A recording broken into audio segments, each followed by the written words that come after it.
안녕하세요. 저는 40대 여성 사연자입니다. 저는 없이 남편과 둘이 살고 있네요. 20대 시절 서로 고생하며 만난 남편과 저는 참 닮은 구석이 많은 사이였습니다. 저나 남편이나 부모님 덕 볼 일이 없어서 일찍부터 독립하여 열심히 살아야 했고, 이혼한 부모님 밑에서 어렵게 자란 저처럼 남편도 말 못할 가정사가 있었거든요. 저야 그냥 부모님이 이혼하시고 말았을 뿐이지만 남편은 그것보다 더 어려운 사정이었어요. 남편은 친어머니께서 어릴 적에 지병으로 돌아가시고 아버지와 단둘이 외롭게 지냈답니다. 그러다 아버지께서 재혼을 하셔서 새어머니가 들어오셨던 거죠. 처음에는 새어머니가 생긴다고 무척 좋아했다고 하는데 막상 들어온 새어머니가 영 살가운 분이 아니셨던 겁니다. 게다가 새어머니가 데려온 친자식이 있어서 새어머니는 자기 친아들만 챙기고 남편은 찬밥 신세였다고 하죠. 서로 비슷한 처지에 재혼했으니 이해할 부분이 많았을 텐데 새어머니는 마치 제 남편을 딸려온 짐처럼 생각하셨다고 해요. 실질적으로 경제력은 남편 아버지가 가지고 있었는데도 말이죠. 살림을 하는 새어머니가 자기 아들만 챙기다 보니 남편은 그 집에서 밥도 제대로 못 얻어먹고 지낼 때가 많았다고 합니다. 배고프다는 소리 한 번 했다가 구박을 당하니 밥 달라는 소리 하기가 어려웠다고 하더라고요. 그런데도 밖에서 일하느라 바쁘시던 아버지는 그런 가정사에 별로 관심이 없었던 건지 남편은 혼자 외롭고 힘든 청소년기를 보내야 했다고 합니다. 그렇게 의붓 형제와 차별당하며 마음고생이 많았나 보더라고요. 아버지도 자기 편이 아니라고 생각했고 새어머니는 남보다 멀게 느껴졌다고 하죠. 그렇다 보니 남편은 가족에게 별다른 애정도 없는 사람이었고 그래서 20살이 되자마자 집을 나와서 독립하며 지내왔어요. 어린 나이에 혼자 먹고 살려고 하다 보니 고생을 할 수밖에 없었고 그러다 저를 만나 서로 의지를 하며 지내게 되었죠. 그러다 저희가 결혼 소식을 전하며 시댁과 다시 연락을 하고 지내게 되었는데 다시 만난 새어머니는 여전히 제 남편에게 냉담하셨습니다. 그나마 시아버지가 저희 결혼을 축하해 주시며 도와주려고 하셨는데 시어머니가 거세게 반대하는 바람에 그마저도 어려워졌죠. 옛날 분들 머리로는 남자가 집에 가는 게 당연하다 보니 시아버지가 전셋집 얻을 돈이라도 도와주려고 하셨던 건데 계모의 시어머니는 자기 의붓아들에게 한 푼도 해주고 싶지 않으셨던 거죠. 애초에 저희는 아무것도 바란 게 없었으니 별 생각도 없었지만 말이에요. 아무튼 그렇게 결혼을 하면서 시댁과 다시 연락하며 지내다가 얼마 안 되어 시아버지가 돌아가시게 되었습니다. 그러자 시어머니는 또 한 번 저희를 견제하셨어요. 저희가 시아버지 유산에 손이라도 될까 싶은지 부친 상 치르고 침울해 있는 저희 남편에게 자꾸 시비를 걸더라고요. 시아버지가 사업에 실패하시면서 물려주실 재산도 별로 없으셨는데 그마저 저희와 나누기 싫은 속내를 보이며 저희 남편더러 집 떠난 자식이 유산 바라면 안 되는 거라고 타박을 하더라고요. 옛날부터 그렇게 친자식이랑 차별하며 키우더니 끝까지 저희 남편을 차별하는 시어머니였죠. 그래도 시어머니이니 기본 도리만 하고 살자며 어찌저찌 연을 이어가며 살았습니다. 자주 봐서 살가울 사이는 아니다 보니 명절이나 시아버지 제사 때나 보는 게 전부였지만요. 근데 그렇게 가끔 만나다 보면 그 집 식구들은 늘 여유 있어 보이더라고요. 저희 부부가 쎄 빠지게 일하면서도 어렵게 사는 와중에 시동생은 무슨 돈인지 외제차를 끌고 다니고 시어머니도 장사 잘 되는 편의점 운영하면서 알바들한테 일 시키고 자기는 아주 편히 지내고 있었어요. 그걸 보니 시아버지 남기신 건 없다고 그랬던 말이 거짓말이구나 싶었지만 욕심 없던 저희는 그러려니 하며 지냈습니다. 남편 말로는 자기는 이미 20살에 그 집에서 독립해서 나와서 부모 덕 볼 생각도 안 했고 지금도 제사 지내며 최소한 자식들이만 하는 거지 가족들에게 더 바라는 것도 없다고 하더라고요. 그래서 저희는 그냥 저희끼리 열심히 노력해서 잘 살아보려고 그렇게 살아왔죠. 남편과 저는 벌이는 그리 많지 않았지만 성실하고 착실하게 살았습니다. 배운 게 많지 않아서 힘들게 몸쓰는 일 하면서도 싫은 소리 한 번 안 하고 세상에 불평 한 번 안 했어요. 그렇게 살다 보면 좋은 날이 올 거라고 생각했거든요. 그런데 그렇게 열심히 살았어도 세상이 제 편이 아니더라고요. 어느 날 남편이 일을 하다가 크게 다치면서 저희 집 형편은 아주 안 좋아지고 말았습니다. 그래도 둘이 맞벌이하면서 어느 정도 여유가 있다고 생각했는데 남편이 알아눕게 되자 상황이 나빠지더라고요. 당장 생활비도 생활비였지만 남편 밑으로 들어가는 요양비와 치료비가 적지 않았거든요. 하필 보험도 제대로 없던 저희이다 보니 남편이 아픈 것이 타격이 컸죠. 하지만 그래도 저는 굴하지 않고 열심히 남편을 간병하며 살아보려고 했습니다. 그런데 어느 날 시어머니께서 저희를 불러 자기 편의점에서 일해보지 않겠냐며 제안을 하시더라고요. 너 지금 일하는 데서 얼마나 받니? 식당 일이라는 게 원래 힘들기만 하고 돈이 안 되는 일인데 식당 종업원 해서 얼마 벌지도 못하지? 지금 월에 200만 원 받아요. 아이고, 겨우 200만 원? 아니, 니들 사는 집도 월세인데 그거 벌어가지고 생활이 되겠니? 남편이 같이 일할 때는 어떻게 생활이 됐었는데 안 그래도 그이 저렇게 누워있고 난 뒤부터는 좀 어렵네요. 아휴, 내가 그럴 줄 알고 너 부른 거다. 니들 사정 내가 모르는 것도 아니고 중원이도 내 아들인데 아들이 아프다는데 애미가 모른 척 할 수는 없잖니? 그러지 말고 내가 너 돈 챙겨줄 테니까 우리 가게에서 일해라. 어머님 편의점에서요? 그래. 안 그래도 마침 일하던 애가 그만둬가지고 말이야. 나는 사람 필요하고 너는 돈 필요하니까 딱 됐지 않니? 너 지금 200만 원 번다고 했지? 내가 300만 원 줄게. 어떠니? 300만 원이요? 정말이세요, 어머니? 그럼 내가 뭐 너 앞에 두고 거짓말하겠니? 300만 원이면 너나 충원이나 둘이 먹고 살 수 있지 않겠어? 괜찮지? 아, 그럼요. 그 정도면 저희도 먹고 살만하죠. 정말 감사합니다, 어머니. 정말 감사해요. 그때까지만 해도 저는 시어머니가 정말로 저와 남편을 걱정해서 일자리를 마련해 주신 거라고 생각했습니다. 아픈 남편은 꼼짝 못하고 저 혼자 200만 원 벌어서는 월세며 생활비만으로는 빠듯한 처지였거든요. 그 와중에 아픈 남편 병원비까지 생각하려면 저는 한 푼이 급한 상황이었어요. 그런 저희 상황을 염려하여 시어머니가 300만 원을 주겠다고 하시니 저는 마다할 이유가 없었습니다. 그렇게 시어머니가 시키는 대로 시어머니 편의점에서 일을 하게 되었는데 알고 보니 그 300만 원에 이유가 있더라고요. 일주일 내내 18시간씩 일하는 조건이었던 거죠. 어머니, 전에 저보고 오전에 남편 병원 다녀와서 점심부터 6시까지 일하면 된다고 하셨는데 근데 퇴근이 아침 6시네요? 어? 아, 내가 말 안 했나?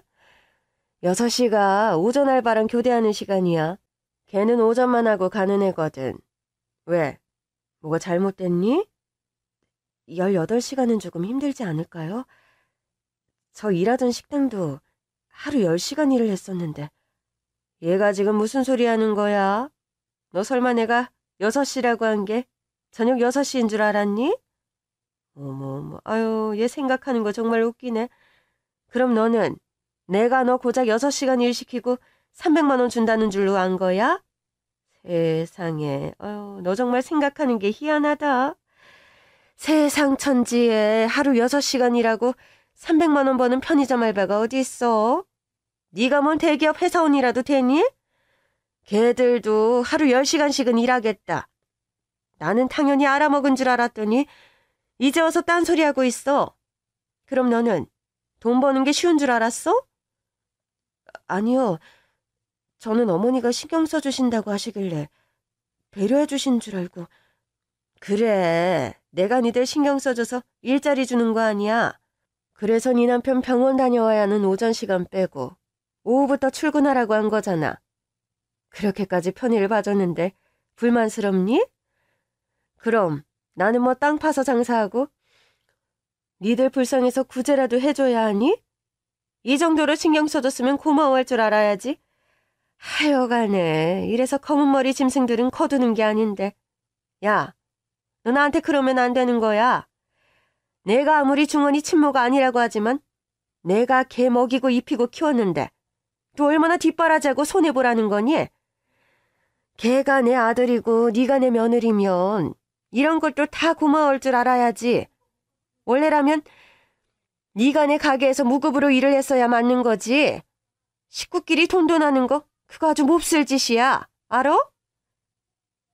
그래도 어머니 18시간을 일하면 제가 너무 힘들지 않을까요?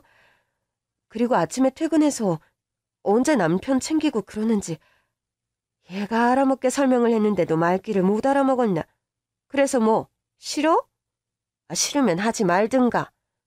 나야 사정 봐줄 만큼 봐줬는데 네가 정 못하겠다고 하면 때려치워라.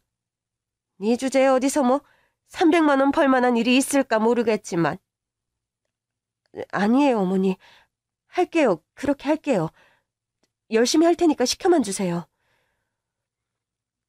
하루 18시간 일을 해야 한다니 생각만으로도 고되고 힘들 것 같았지만 그때 저는 물불가릴 처지가 아니었습니다. 어머니 말대로 제가 어디 가서 300만 원 돈을 받으면서 일할 곳도 없었고 남편의 병원비 때문에 돈이 정말 필요했거든요. 그런 제 사정을 뻔히 알면서도 고생하는 아들 며느리가 불쌍하지도 않은지 하루 18시간을 부려먹으려는 시어머니가 너무하다 싶었지만 당장 돈이 급했던 저는 어쩔 수 없이 그렇게 하는 수밖에 없었습니다. 그렇게 저는 시어머니의 편의점에서 점심부터 다음날 아침까지 하루 18시간을 뼈 빠지게 일해야 했어요. 아픈 남편을 집에 두고 하루 종일 일을 하고 들어가면 저는 곧바로 잠도 자지 못하고 또다시 남편을 챙기느라 시간을 쓰며 그러다 보면 저는 하루 2~3시간 겨우 잠들 수 있었습니다. 사람이 2~3시간만 자고 일을 하는 게 가능한가 싶었지만 제가 그 생활을 1년 넘게 한 걸 보면 아주 불가능한 건 아니었다 싶네요. 하지만 역시나 잠도 못 자고 고생하는 사이 제 몸은 축이 날 수밖에 없었죠. 그런데도 저는 남편을 살리기 위해 그 고생을 견뎌야 했습니다. 시모는 돈 많이 주면 그만 아니냐 했지만 300만 원이라는 돈은 따지고 보면 시급도 안 되는 돈이었죠. 더구나 그 편의점은 주변에 학원들이 많아서 계절 가리지 않고 워낙 장사가 잘 되는 곳이기도 했고요. 점심에 출근하자마자 물건 채워넣고 청소하다 보면 금방 오후가 되는데 그럼 그때 학원 가는 아이들이 달려와 편의점을 털고 가거든요. 저녁쯤 되면 학원 수업 끝난 아이들이 저녁을 먹고 가기도 하고 그런 편의점 일을 저 혼자 한다는 건 정말 힘든 일이었습니다. 그렇게 시모에게 착취당하며 편의점 일을 하던 어느 날 사건이 벌어지고 말았습니다. 한창 아이들이 몰려 들어왔다가 우르르 빠져나간 와중에 어떤 여자아이 하나가 우물쭈물하며 계속 가게 안에 있더라고요. 처음에는 그냥 혼자 물건 고르는데 고민을 많이 하나 보다 싶어서 신경 쓰지 않았는데 왠지 제 눈치를 보는 것 같은 모습에 저도 눈이 가더라고요. 근데 아이 행색이 영 이상한 겁니다. 책가방을 맨 모습을 보면 주변 학교를 다니는 아이 같은데 아이가 옷차림도 허름하고 머리도 지저분하고 부모에게 관심을 받지 못한 것 같아 보이더라고요. 그래서 아이가 안쓰러운 마음에 자꾸 아이가 있는 쪽을 힐끔힐끔 지켜보게 되었는데 아이가 순간 앞에 있던 삼각김밥을 집어 주머니에 넣더라고요. 그리고는 계산을 하지 않고 가게를 나가려고 하는 겁니다. 거기 넣어. 예? 저요? 그래. 너 이름이 뭐야? 김지수요. 아, 이름이 지수구나? 이름이 참 예쁘네. 근데 지수야, 너 아줌마한테 할 말 있지 않니? 네? 요즘 세상에 애들이 재미가 아니고서야 도둑질을 하는 일이 별로 없으니까 누가 물건을 훔쳐가거나 하는 일이 없었거든요. 시모 편의점에서 1년 가까이 일을 하면서 그런 일을 겪은 건 또 처음이라 저 역시도 당황스러웠어요. 그래서 이 아이를 어떻게 해야 하나 싶더라고요. 아이 상태를 보면 그냥 재미로 훔친 건 아닌 것 같은데 무슨 사정이 있나 싶고, 그렇다고 해서 도둑질이 옳은 일은 아니다 보니 잘못한 일을 그냥 넘어가 줄 수도 없고 머리가 복잡했습니다. 그래서 고민하던 저는 아이에게 먼저 솔직해질 수 있는 기회를 주기로 했어요. 지수가 아줌마한테 할 말이 있는 것 같아서. 지수, 나한테 하고 싶은 말 없니? 제가 뭔가를 알고 있다는 식으로 물어보자 아이가 당황해서는 얼굴이 새빨갛게 변하더라고요. 그리고는 금세 주머니 속에서 삼각김밥 하나를 꺼내 제 앞에 내밀면서 눈물을 쏟는데 아이가 하도 서럽게 울어서 저도 깜짝 놀랐습니다. 눈물을 흘리는 아이가 울음 섞인 말로 뭐라 설명을 하는데 자세히 들어보니 아이가 배가 고파서 그랬다고 하더라고요. 배가 고팠다는 아이의 말에 깜짝 놀란 저는 아이를 겨우 달래어 사정 이야기를 들을 수 있었습니다. 집에 부모님이 안 계셔? 어른들은 다 어디 가셨어? 집에 어른이 없어요. 엄마는 집 나가서 안 들어오시고, 아빠는 돈 벌러 나가셨어요.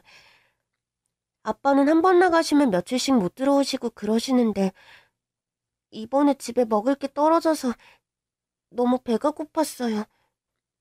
그래서 삼각김밥을 훔쳤어요. 죄송해요. 이제 겨우 초등학교 고학년쯤 되었을까 싶은 그 아이는 집안 사정이 열악한 아이였습니다. 아버지의 사업 실패로 살던 집에서 쫓겨나 이 동네 쪽방촌으로 이사를 오게 되었는데 그 와중에 아이 엄마라는 사람은 남편의 사업 실패를 비관한 건지 어린 딸을 두고 가출을 했다고 하더라고요.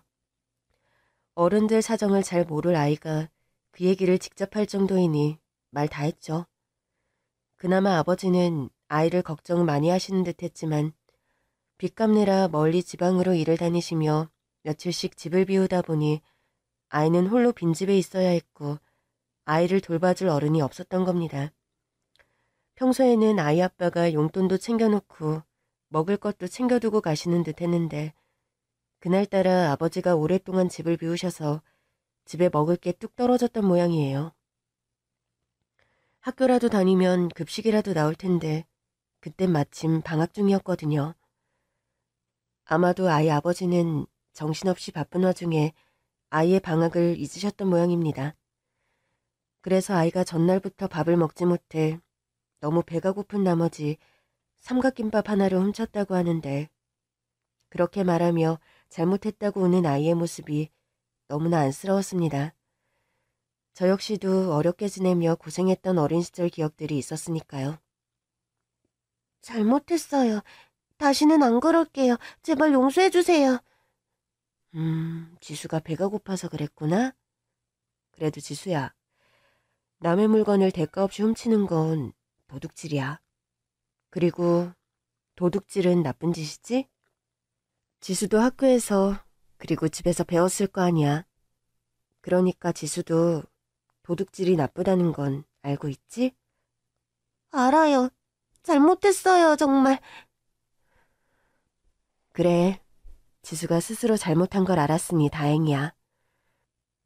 지수야, 다음부터는 배가 고프면 주변 어른들에게 도움을 청해. 물론 그런 걸 얘기하는 건 부끄러운 일일 수 있지만 그건 잘못이 아니야. 하지만 도둑질은 아주 나쁜 행동이지? 그치? 그치만 저는 도움받을 어른이 없는걸요. 아빠 말고는 저를 돌봐줄 사람이 없어요. 그럼 앞으로 어른이 필요하면 아줌마를 찾아오면 어떨까?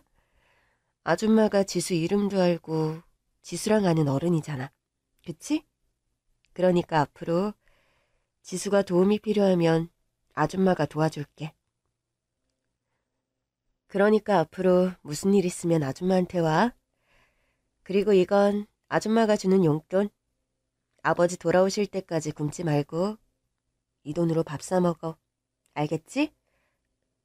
고맙습니다, 아줌마. 정말 고맙습니다.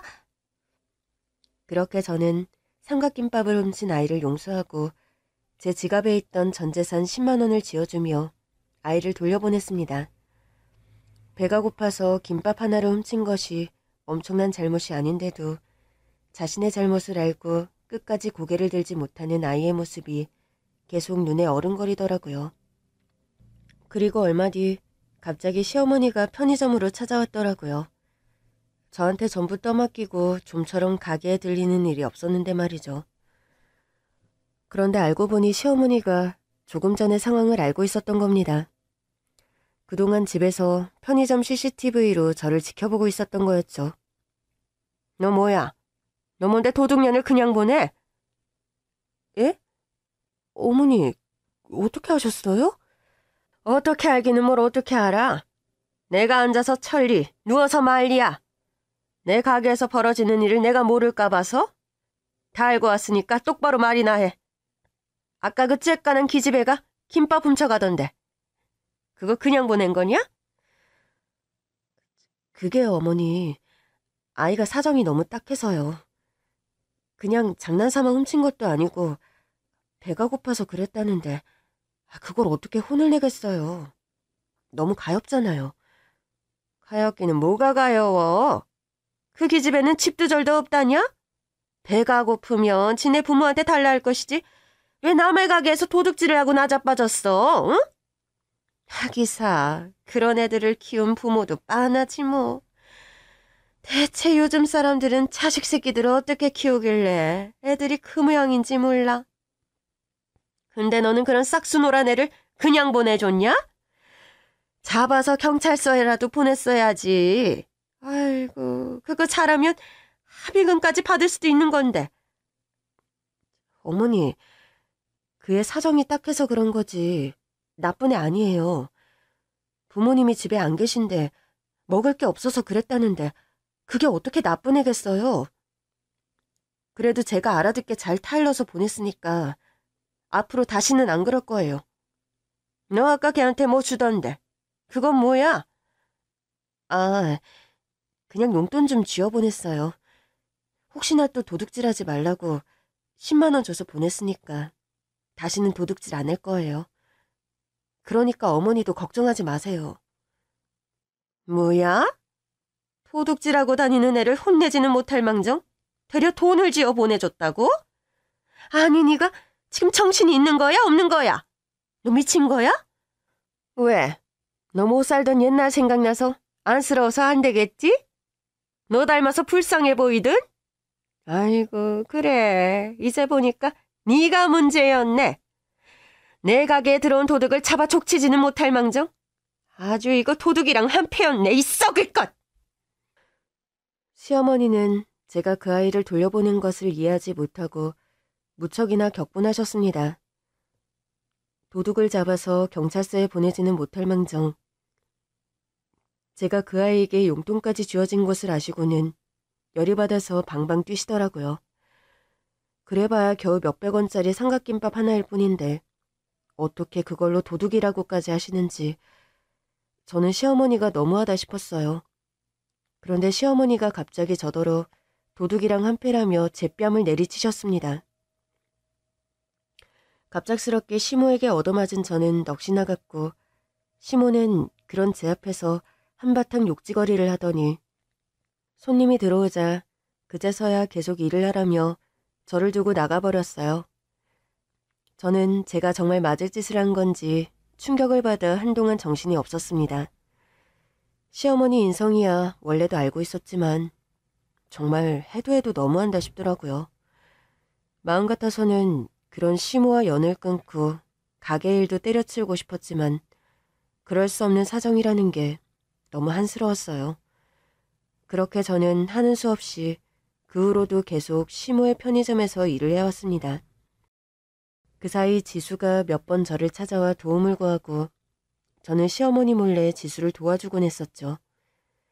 그렇게 지수와 꽤 친해졌다고 생각했는데 어느 날부터 지수가 동네에 보이지 않더라고요. 저한테는 어디로 간다는 이야기도 없었는데 말이죠. 혹시나 무슨 일이 생긴 건 아닌가 싶었지만 나중에 알고 보니 지수네가 이사를 갔다고 하더라고요. 지수와 지수 아버지가 같이 떠나는 걸 봤다는 동네 주민이 계셨거든요. 그래서 저는 그래도 아버지랑 같이 갔으니 다행이라 생각하며 지수가 어디서든 건강하고 씩씩하게 잘 자라주기를 바랐습니다. 그래도 가끔씩 지수가 어떻게 지내나 궁금은 하더라고요. 그리고 1년쯤 지난 어느 날 저는 드디어 지수를 다시 만나게 되었습니다. 지수가 다시 저희 편의점에 찾아왔거든요. 아줌마, 저 기억하세요? 어머, 지수야. 너 지수 아니니? 그럼 당연히 기억하지. 내가 설마 지수 너를 잊어버렸을까봐? 저 기억하시는구나. 저는 제가 말도 없이 가버려서 아줌마가 저를 아주 잊어버리신 줄 알았어요. 무슨 소리야. 내가 지수 너를 어떻게 잊어버리니? 이렇게 착하고 예쁜 학생을 잊을 사람이 어디 있어. 안 그래? 나도 지수 네가 이사 갔다는 소식 들었어. 처음에는 갑자기 안 보여서 걱정했는데 동네 주민분이 너랑 너희 아버지가 떠났다고 알려주시더라. 그래서 잘 지내고 있을 거라고 생각했어. 어떡해? 지수 잘 지냈니? 저 엄청 잘 지냈어요. 저 이제 더 이상 배고플 일도 없고 고생할 일도 없어요. 아빠가 하시던 일이 다시 잘 되어서 대박이 났거든요. 정말? 그럼 아버님이랑 좋은 곳으로 이사 간 거야? 정말 잘 됐다, 지수야. 너 너무 잘 됐다. 그래서 오늘은 저희 아빠랑 같이 왔어요. 제가 아빠한테 아줌마한테 도움받았던 얘기 해드렸더니 아빠가 아줌마를 뵙고 싶으시다고 하시더라고요. 어머, 나를? 나를 왜? 지수가 아버지에게 제 얘기를 전해서 지수 아버지가 저를 꼭 만나보고 싶으셨다고 하더라고요. 그리고 잠시 뒤 편의점 앞으로 웬 외제차가 한 대 들어오더니 그 안에서 누군가가 내리는 게 보였습니다. 그분이 지수가 말하던 지수 아버님이었던 거죠. 아버지 하시던 일이 잘 풀렸다고 하더니 정말 잘 되었던 건지 지수 아버지의 차림새는 아주 부유하고 세련되어 보였어요. 지수 역시 제가 기억하던 꼬질꼬질하고 가난해 보이는 모습과는 달리 이제는 누가 봐도 귀한 집 따님 같아 보였습니다. 그런 지수의 모습에 저도 덩달아 기뻤죠. 그리고 지수 아버지는 제게 감사 인사를 전하셨습니다. 안녕하십니까? 저 지수 아버지 되는 사람입니다. 예, 안녕하세요. 지수 아버님. 말씀 많이 들었습니다. 그동안 저희 지수를 무척이나 챙겨주셨다고요? 아니에요. 챙기다뇨. 저는 별로 한 게 없는걸요. 그냥 지수가 너무 귀여워서 가깝게 지낸 거예요. 아닙니다. 저도 지수 통해서 얘기 다 들었습니다. 저희 지수한테는 은인 같은 분이시라고요. 그 얘기를 듣고 당장이라도 찾아뵙고 싶었는데 저도 사정이 있어서 이렇게 늦게 찾아오게 된 걸 죄송스럽게 생각합니다. 감사 인사를 하기에 너무 늦은 게 아니었으면 좋겠네요. 감사 인사라뇨.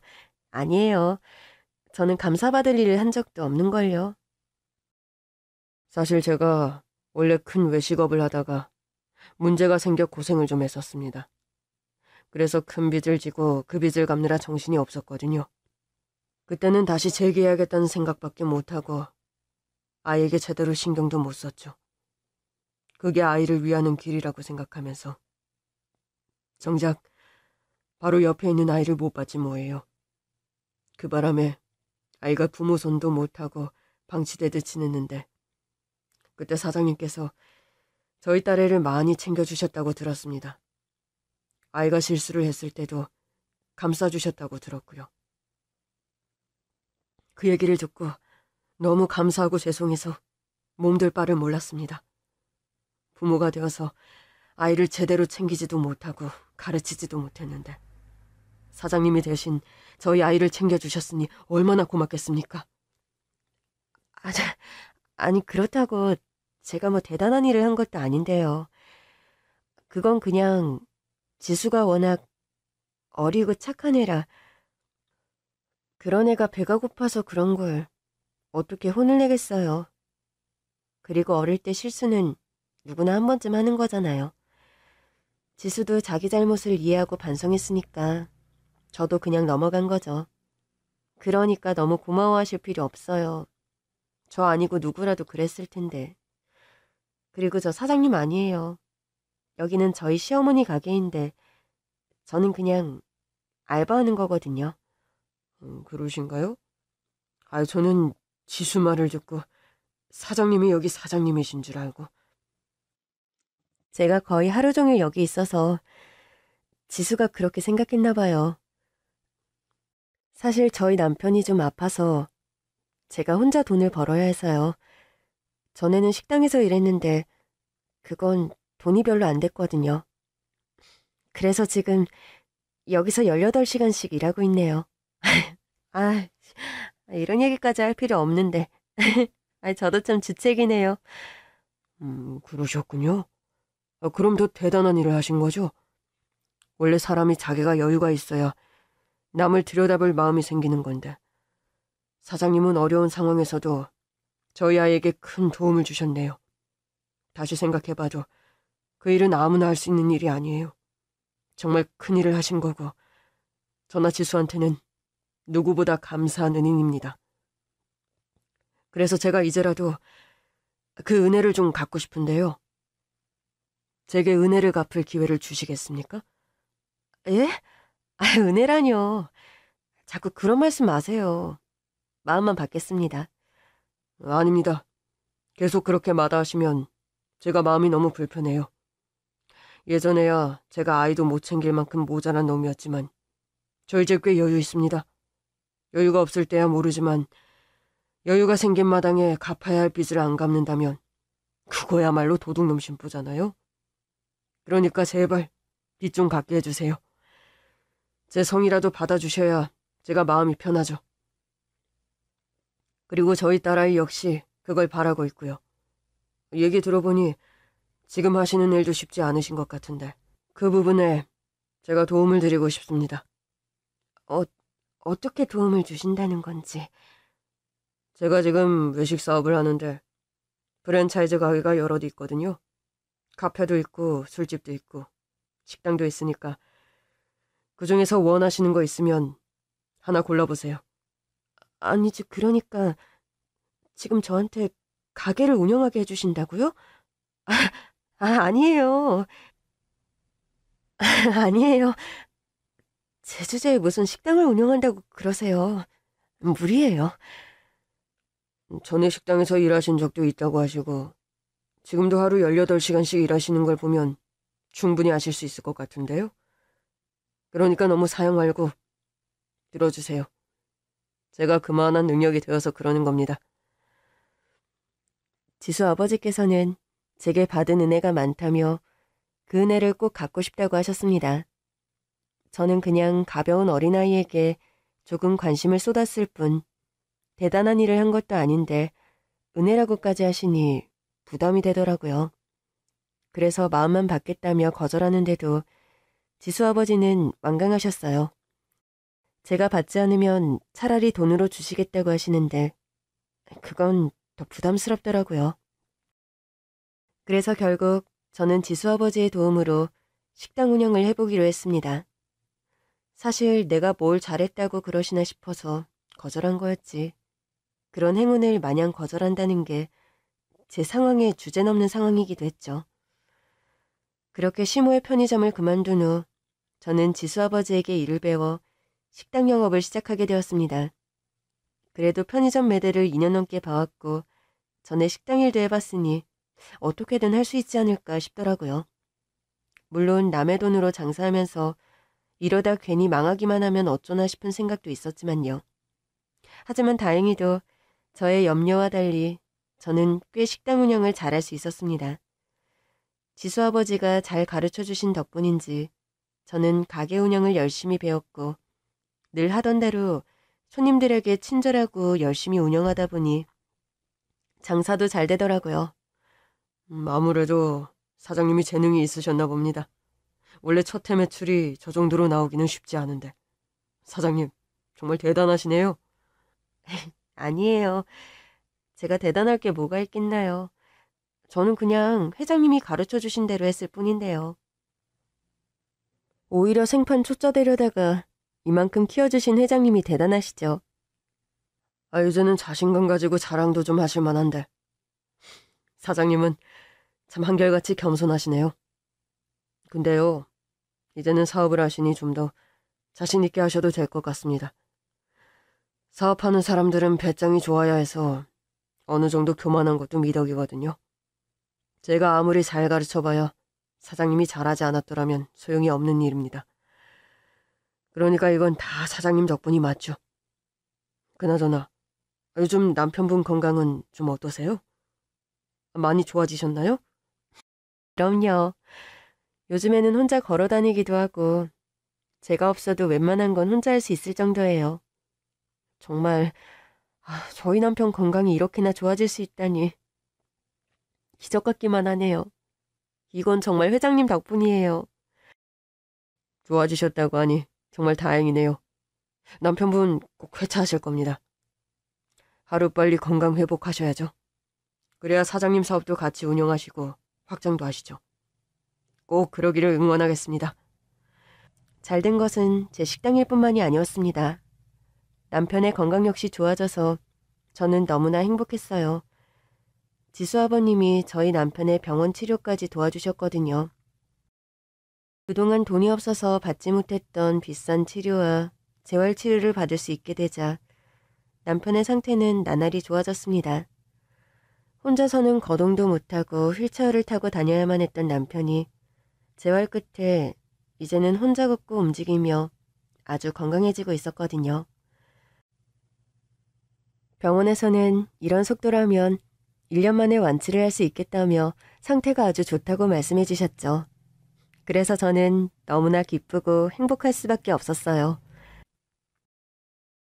지수라는 아이를 만나고 그때 제가 베풀었던 작은 호의가 제 인생을 이렇게나 바꿔놓게 될 줄 누가 알았겠나요? 이제 더 이상 저는 시모가 무시하던 가난한 알바생이 아니었습니다. 이제는 제가 그런 직원들을 열어두고 잘 나가는 식당을 운영하게 되었고 그 덕분에 벌이는 예전과 비교도 되지 않을 정도가 되었죠. 대충 몇십 배라고 하면 상상이 되실까요? 거기다 남편 역시 건강을 회복해가고 있었으니 제 인생에 이런 행운이 또 찾아올 날이 있긴 할까 싶었습니다. 또 제 형편이 좋아지며 시댁과 인연도 끊어버렸으니 이보다 더 좋을 수가 없었죠. 사실 제가 편의점을 관두겠다고 했을 때 시모가 한바탕 난리를 피웠거든요. 18시간씩 부려먹으면서 고작 300만 원 던져주고 자기가 잘 챙겨주는 거라고 고마워하라고 그러더니 제가 아니면 그 돈으로 구할 수 있는 사람이 없었던 거죠. 그러니 제가 나가면 누가 일을 하냐며 시모가 저더러 못 나가게 막아서더라고요. 하지만 저는 그런 시모의 반응에 오히려 더 결심이 섰죠. 차라리 사정 얘기를 하면서 계속 일해주면 안 되냐 했더라면 정에 약해져서 그랬을지도 모르는데 끝까지 저를 뜯어먹겠다는 그 고약한 심성이 정말 너무하다 싶었습니다. 그만두기는 뭘 그만둬? 너 그만두면 누가 거기서 일을 하니? 죄송해요, 어머니. 근데 저도 너무 힘들어서 그래요. 2년간 18시간씩 일을 했는데 제 몸이 얼마나 축났겠어요. 저도 더 못 버틸 것 같아서 그래요. 그러니까 저 그만두면 옛날처럼 사람 더 구해서 일하세요. 아니, 너니까 300 주고 일 시켜 먹은 거지. 너 나가면 누가 그 자리에서 일하겠다고 하겠어. 가뜩이나 요즘 알바생 안 구해져서 난린데 얘가 그동안 잘하다가 왜 갑자기 난리야? 사람 짜증나게 진짜. 야, 너 은혜를 이따위로 갚아도 되는 거니? 내가 너 그동안 꼬박꼬박 월급 챙겨준 게 얼만데? 이제 와서 그만두겠다고. 안 돼. 못 나가. 절대로 안 돼. 뭐라고요? 어머니, 정말 해도 해도 너무하시네요. 그동안 저한테 가족이라서 이만큼 챙겨주는 거라고 온갖 생색은 다 내시더니 이제 와서 그 돈으로 알바 묻고 하니까 저더러 계속 일하라고 이러시는 거잖아요. 어떻게 저희 사정 다 알면서 그러실 수가 있으세요? 어머니가 그러고도 가족이에요? 어머니는 아파서 누워있는 제 남편이 불쌍하지도 않으세요? 걔를 내가 그렇게 만들었니? 내가 그러라고 시킨 것도 아닌데 왜 나한테 행패야, 행패가? 하여간에 너나 그놈이나 둘 다 은혜라고는 모르는 것들. 니들은 인간도 아니야. 제가 인간이 아니면 어머니는 쓰레기예요. 은혜 모르는 게 누군데 지금 누가 누구더러 욕을 해. 당신 같은 여자를 괴물하고 둔 내 남편이 불쌍하다 진짜. 그렇게 저를 붙잡는 시모와 저는 한바탕 실랑이를 해야만 했습니다. 기어이 그만두겠다는 저를 보고 시모가 남편 이야기까지 꺼내며 사람 속을 긁는데 거기서 제가 못 참고 그만 시모에게 성질을 부리고 말았어요. 아무리 괴물하고 하지만 그래도 키운 정이 있어야 할 텐데 자기 의붓아들 다친 것도 가여워하지 못하고 성질 부리는 시모가 너무 못됐더라고요. 그래서 결국 서로 머리채 잡고 싸운 후에 아주 연을 끊어버렸습니다. 시댁과 연 끊겠다는 제 말에 남편은 잘했다고 해주었고 그 후로 지금까지 몇 년간 저는 시모를 보지 않고 지냈죠. 그런데 그렇게 저희 부부끼리 잘 지내던 중 갑자기 시모에게서 연락이 왔습니다. 저를 한번 만나고 싶다며 제발 만나달라 사정을 하는데 처음에는 그냥 무시하고 말 생각이었어요. 근데 그 후로도 계속 전화해서 하도 귀찮게 굴기에 무슨 얘기라도 하려고 이러나 싶어 만나보기나 했죠. 그렇게 밖에서 시모를 만나게 되었는데 시모의 상태가 많이 안 좋아 보이더라고요. 몇 년 사이에 왕창 늙기라도 한 건지 예전에 그 꼬장꼬장하고 기고만장한 시모가 아니었습니다. 그래서 이상하다 싶었더니 아니나 다를까 시모가 자기가 암이라고 하더라고요. 아유, 애미야, 나 어떻게 하면 좋니? 나 암이란다. 예, 그래서요? 그래서라니? 너는 네 시어머니가 암에 걸렸다는데 걱정도 안 되니? 시어머니라뇨? 누가 제 시어머니예요? 아, 아줌마요? 아줌마 제 시어머니 아니시잖아요. 우리 남편은 어릴 적에 어머니 돌아가시고 어머니가 안 계신데? 너 정말 왜 그러니? 전에 우리가 다투고 헤어지기는 했지만 그래도 내가 네 시어머니고 우리는 가족이잖아. 가족끼리 힘들 때 모르는 척하는 거 아니잖니? 내 말을 못 알아듣나? 우리가 가족이 아니라니까 자꾸 무슨 소리를 하는 거예요. 먼저 남처럼 모질게 굴었던 건 우리가 아니라 당신이에요. 당신이 뭐라고 그랬는지 기억이 안 나요? 내 남편이 당신 자식 아니라면서요. 피 한 방울 안 섞이네 여태까지 키워줬으면 할 도리는 다 한 거라고 그러더니 이제 와서 누구 시어머니 행세를 하려고 그래? 그래, 뭐 네가 이러는 것도 이해 못하는 건 아니다. 내가 오죽 모질게 했으면 네가 이러겠니? 그래도 남이라니. 그 말은 좀 뼈 아프구나. 피 안 섞인 건 너나 나도 마찬가지 아니니. 원래 가족이라는 게 다 그런 거 아니겠어? 그래도 내가 중원이를 내 자식처럼 키웠는데 그걸 생각해서라도 너무 그러지 말아라. 나도 젊어서야 후회할 짓도 많이 했다지만 나이 들고 병드니까 자식 생각이 절실하구나. 너도 나 보면서 연민이라도 들 거 아니냐. 그러니까 너무 모질게 하지 말고 나 좀 도와다오. 내가 지금 암 치료를 받아야 하는데 돈이 없어서 그런다. 참, 기가 막혀서. 자기가 우리 남편한테 뭘 잘해줬다고 이러나? 아줌마, 염치도 없어요? 아줌마가 우리 남편 어렸을 적에 구박하고 밥도 제대로 안 준 거 내가 다 아는데. 그러고도 내 앞에서 키운 적 얘기할 건덕지가 있어요? 사람이 염치가 있어야지. 그리고 당신이 아픈데 내가 왜 연민을 느껴야 해요? 당신 같은 사람 불쌍하게 생각할 바에야 길거리 노숙자가 안쓰럽지. 나한테 아줌마는 남보다도 못해요.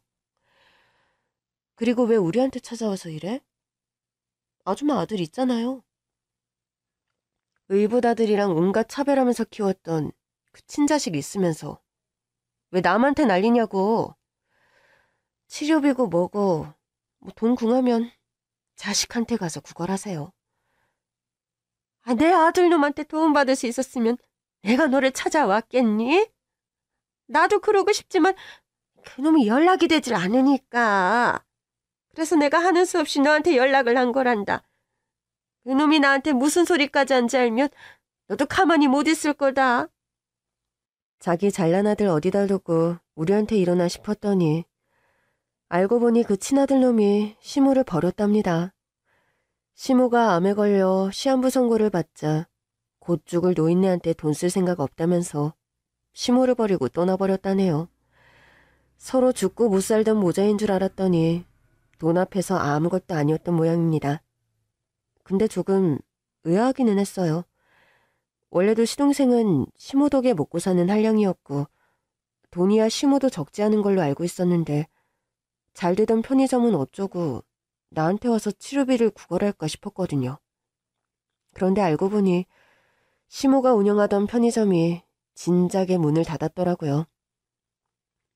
그래서 지금 친자식도 버리고 간 노인네 우리 보고 거두라고요? 아니, 다른 건 다 떠나서 아줌마도 돈 꽤나 있잖아요. 돈 잘 벌리던 편의점은 어쩌고 이러나 몰라. 치료비 없으면 편의점이라도 팔던가 알아서 하면 되잖아요. 그거 망한 지가 언젠데 그러냐? 망했다고요? 거기 장사가 그렇게 잘 되더니 왜 갑자기 망해요? 아니, 나도 모르겠다. 너 그렇게 그만두고 나서 점점 장사가 안 되더니 갑자기 그렇게 돼버렸어.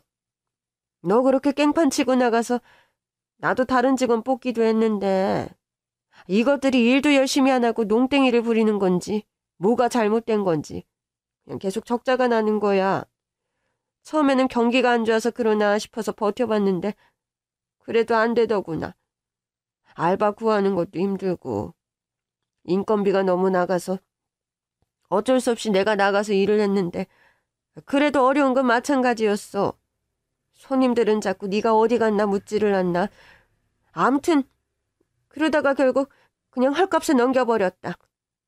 내가 이 나이 먹고 그거 가지고 씨름하고 고생하는 게 수고스러워서 차라리 그 돈으로 다른 데 투자해서 노후 준비라도 해야겠다 싶었는데 그게 하필 사기를 당한 거야. 이놈들이 돈만 빌려주면 2배로 돌려준다고 그러더니 내 돈을 홀랑 먹고 튀어버린 거 있지? 아무래도 제가 편의점을 그만둔 후로 시모의 일이 잘 풀리지 않았던 모양이었어요. 손님들은 자꾸 저를 찾고 제가 없으니 다른 편의점으로 가는 건지 손님들이 뚝뚝 떨어졌답니다. 거기다 새로 뽑은 직원들은 열심히 일도 안 하고 돈만 축내니까 보다 못한 시모가 직접 나섰나 보더라고요. 근데 칠순 다 되어가는 시모가 그 힘든 편의점 일을 어떻게 하겠어요. 어떻게든 인건비 아끼겠다고 직접 해보려다가 두 손 두 발 다 들고 편의점을 처분해버렸답니다. 그래도 목이 좋은 곳이라 권리금도 꽤 받고 남는 돈이 꽤 있었을 텐데 그 돈을 불리겠다고 투자를 했다가 그만 돈을 다 잃었다고 하더라고요. 아무것도 모르는 노인이 돈을 2배로 불려주겠다는 허황된 말에 속아 일확천금을 노리다가 된통 당해버리고 말았던 거죠. 결국 시모는 빈털터리가 되었고 그 마음고생 때문인지 아무러도 시한부 신세가 되어버렸습니다. 그리고 시동생은 자기 엄마 상황을 뻔히 다 알면서도 돈 없는 엄마 밑으로 치료비만 들어갈까 싶어 자기 엄마와 소식을 끊고 떠나버렸고 죽을 고비에 놓인 시모가 마지못해 저를 찾아왔던 겁니다. 뭘 좋네요. 뭐라고? 너 지금 나 비웃은 거니? 네, 비웃은 거예요? 아니, 솔직히 말하면 별로 웃기지는 않네요. 그냥 당신의 말로가 꼭 이럴 거라고 예상했거든요. 그러게, 평소에 심보를 좀 곱게 쓰지 그랬어요. 남의 자식이라 그래도 의붓아들이면 내 아들이라 생각하고 잘 좀 해주시지. 그 며느리도 며느리라 생각하고 잘 좀 대해주시지. 그랬더라면 제가 지금 어머니를 모른 척 했겠어요? 근데 어머니가 저희한테 어떻게 하셨어요? 아무리 잘해드리고 싶어도 잘해드릴 수가 없게 하셨는데 제가 지금 와서 어머니를 돕고 싶은 마음이 들겠어요? 미안하다. 그래도 내가 살 날이 얼마나 남았는지 모르는데 좀 도와주면 안 되겠니? 나 도와주면 너한테 복이 올 거야. 글쎄요. 이제 와서 어머니 돕고 복 받고 싶은 생각은 별로 없고 지금도 충분히 복 받은 것 같아서요. 어머니 말대로 누굴 도왔더니 저한테 행운이 찾아왔더라고요. 전에 편의점에서 김밥 훔쳤던 학생 기억하시죠? 저더러 뺨까지 때리면서 도둑이랑 한통속이라고 하셨잖아요. 근데 글쎄, 그의 아버지가 엄청나게 성공을 하셨더라고요. 그래서 그때 아이 도와준 게 고맙다고 저한테 식당을 차려주셨지 뭐예요? 덕분에 제가 요즘 아주 잘 나가요. 식당 운영으로 돈도 많이 벌고 옛날에 모르던 호강을 다 하고 사네요. 아이고, 그게 정말이야? 근데 그 도둑, 아니, 그의 부모가 그렇게 잘난 사람이라고? 그러게, 제가 아니라 어머니가 그 애를 도우셨더라면 어머니가 지금쯤 최고급 치료를 받고 사랑률이 높아졌을지도 모르는 건데. 아쉽게 되셨어요. 그쵸? 뭐 좀 치료비가 궁하시면 저희 가게 와서 일이라도 하시던가요. 18시간씩 일하면 300만 원씩 드릴게요.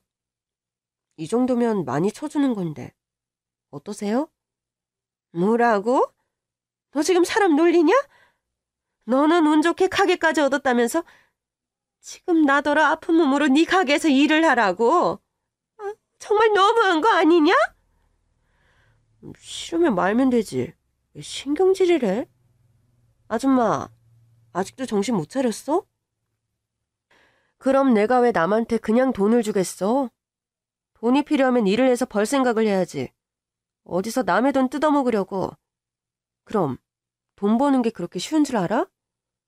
됐고, 나는 더 이상 당신 도와줄 생각 없으니까 앞으로 다시는 연락하지 마.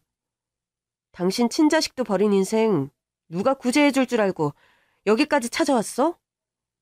죽어서도 지옥 가기 싫으면 지금이라도 심보 고쳐먹고 회개나 하시지? 그렇게 저는 시모에게 사이다를 뱉으며 시모를 쫓아내버렸습니다. 애초에 자기 자식도 배신한 마당에 우리를 찾아온 게 정말 괘씸했던 저는 절대로 시모를 도와줄 생각이 없었습니다. 그렇게 시모와의 연은 끝을 맺었고 그 후 저희 부부는 열심히 잘 살아가고 있네요. 남편은 이제 완전히 건강을 회복하여 예전의 모습을 되찾게 되었고 저는 잘 나가는 식당 사장으로 남부럽지 않은 인생을 살고 있습니다. 팍팍하기만 했던 제 인생이 이런 행운이 찾아올 줄은 몰랐는데 역시 인생은 살아봐야 하는 것 같네요. 그럼 여러분들도 언제 찾아올지 모를 행운을 위해 늘 주변에 선행을 베푸시기를 바랍니다. 감사합니다.